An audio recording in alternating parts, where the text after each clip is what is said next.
Today I'm presenting some of the findings of a national survey which was initiated by Marie Curie and facilitated by the James Linden Alliance. And it was called the Palliative and End-of-Life Care Priority Research Partnership, which looked at what are the burning questions from the point of the users of a service and users and providers, meaning healthcare professionals, patients, and current carers and bereaved carers. This survey was conducted with the aim to identify questions that they need to be answered by research, and they are related to patients, families, and healthcare providers' needs. The work I talked today was focused on a specific theme coming from this survey, which was the financial burden of informal caregiving. We found out that palliative care, especially when it is provided in communities or at home, is having significant financial implications for families because they are intensively caregiving for those patients. And the costs are related to either out-of-pocket money or services they resourced for their loved one, or taking time off work so that they look after the patient. In terms of patient financial costs, all of the discussion was around those services and equipment and facilities that are required so that the patient can have quality of life and quality of care by remaining at home or in the community. And what we found is that people find it that there is lack of resources. The existing resources are very scattered, and there is a need for coordination of those resources. And whatever it is out there is not actually transferred to the carers or the patients, and therefore, even if it is out there, people cannot access it. And this is very important because we know that there's a current trend in demographics of a place of death and care, where more patients now die at home or in the community, and that means more family members will have to provide for them. And therefore, the caregiving will not go away. It's going to get even more intensified. What the participants of this survey requested from us was to acknowledge the issue, to provide financial support for both the patients and the carers. They specifically asked for employment benefit or time off from work so that they can provide for their loved ones. They also asked financial support before and after death, funeral costs, bereavement support, allowances. And they also asked a key point of contact where they can be assessed, get the information they need, and receive what they need. The fact that whatever is out there is given by different schemes, social care, healthcare, makes it almost impossible for families at that crucial point of end of life to access whatever is out there for them. And also, by the time they manage to figure out the system, it's too late for them because the patients have deteriorated.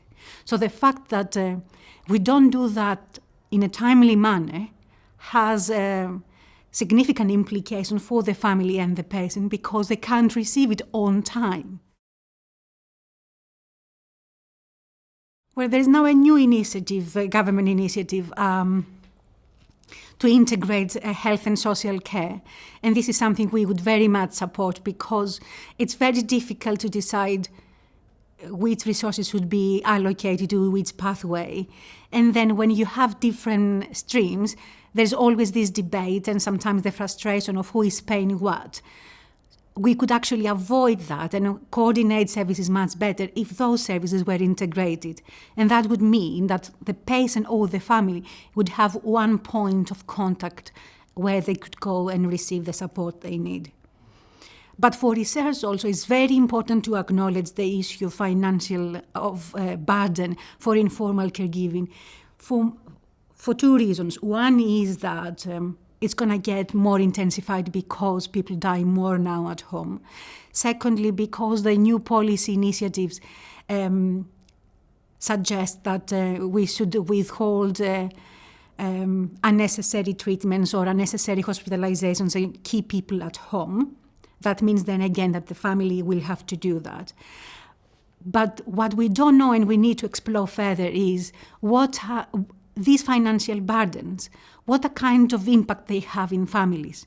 There is little evidence suggesting that the financial constraints at this point in life for the family means increased anxiety, increased depression, increased difficulties in coping, serious decisions like changing homes or leaving work.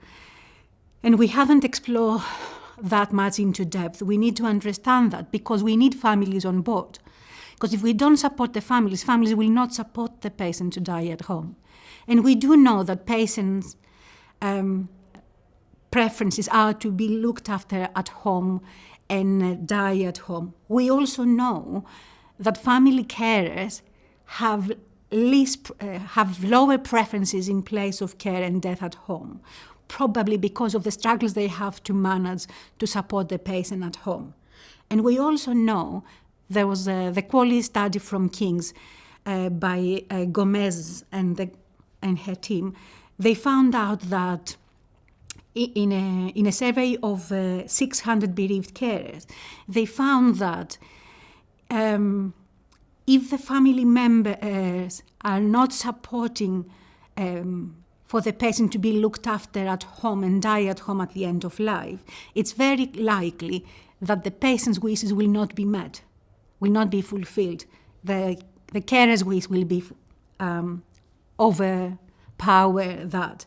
And we also know, they also found that family members who had managed to secure time off work or financial support around that in order to be out of work within the last 3 months of patient's life, they were more likely to support the patient to be looked after at home and die at home. So it is very crucial that we actually find a way.